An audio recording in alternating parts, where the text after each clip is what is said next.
Vos gueules! Je commence! Voici à présent un communiqué du Richard. Vous ne connaissez pas le Richard? Non. Verbalisez, ça fait toujours du bien. Le Richard est le regroupement international des capitalistes horripilés par l'acharnement des relous. Vous l'aurez compris, c'est un organisme de défense des revenus indécents, présidé par votre serviteur, Charles-Antoine Rolex de la fuite fiscale. Cela suffit! Cela suffit! On n'est pas des jompis, cousin! Yo!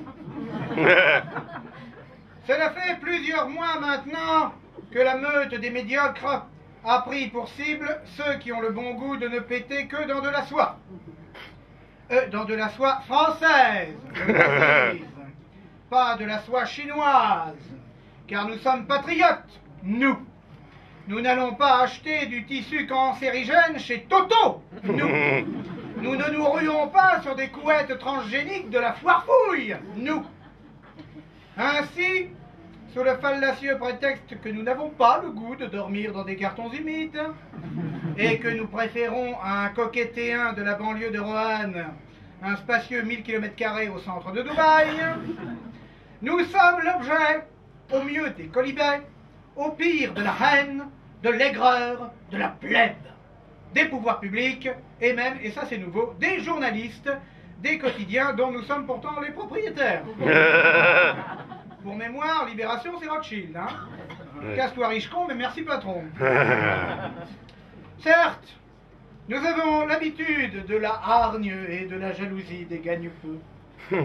Jusqu'ici, ils venaient chouiner au pied de nos châteaux, dans un français approximatif. Bon, on leur balançait de l'huile bouillante sur le coin de la gueule, avant de besogner leurs filles et leurs compagnes, même pas belles toutes nues. Ça faisait de la distraction. Mais les temps ont changé. L'homme du CAC 40 d'aujourd'hui n'est plus la brute libérale d'hier. Bye bye, tapis. Hello, Mark Zuckerberg. Le chevalier d'entreprise aujourd'hui est plus fragile. Il a vu le cœur des hommes 1, le cœur des hommes 2, le cœur des hommes 3. Il a lu Marc Lévy. Enfin, il a regardé les images. Il a écouté Alain Souchon et Benjamin Biolay. Et dans son cerveau, gavé de rapports financiers et de projections à court terme, il trouve encore le temps de faire ce constat. Personne ne m'aime. C'est pourquoi, des hauteurs de Gstaad au backroom d'Ibiza, de la rédaction de Challenge aux coulisses de BFM Business, monte une clameur géniarde et défiscalisée. On veut des câlins! On veut des bisous! La fortune n'est rien sans un bon gros poutou! Quand je dis poutou,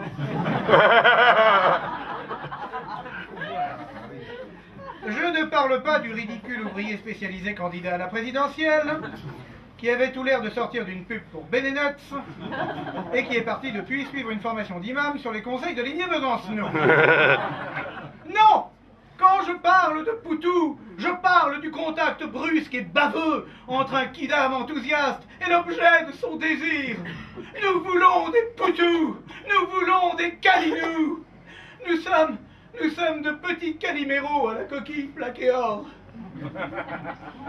Mais je sens votre regard moqueur. Vous vous moquez? Vous vous moquez? Vous voulez une preuve de notre désarroi?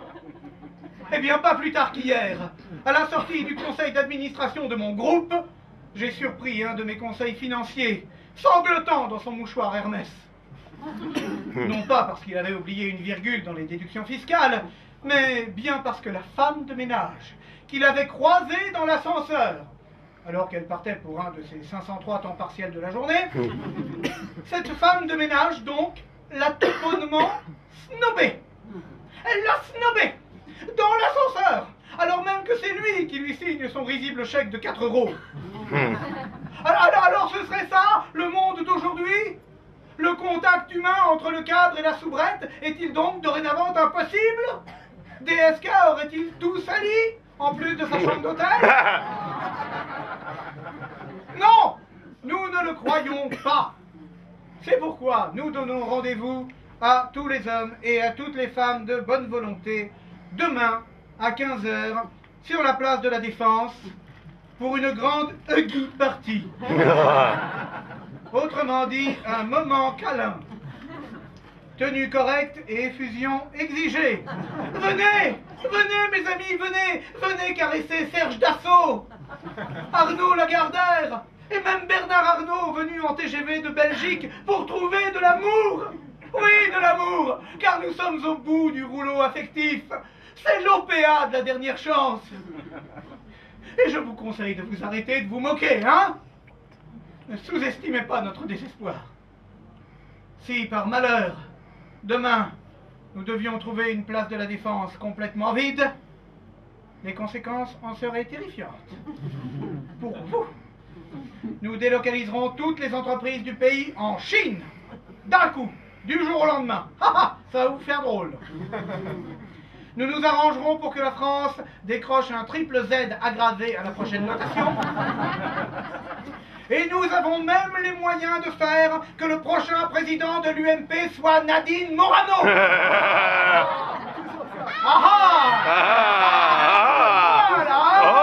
ça fouette, hein? Les délocalisations des entreprises, d'accord? Tout, mais pas ça, hein? Vous voyez que ce ne sont pas des menaces à prendre à la légère. Alors vous savez ce qu'il vous reste à faire maintenant? Ravalez votre dégoût, respirez par le nez, et venez nous donner ce qu'on veut. Vous avez l'habitude de toute façon de nous donner ce qu'on veut. Et si, d'ailleurs, par bonheur, vous arrivez à faire sucer leur pouce de contentement aux grands décideurs de ce pays, sachez que nous ne serons pas ingrats. Vous serez récompensés.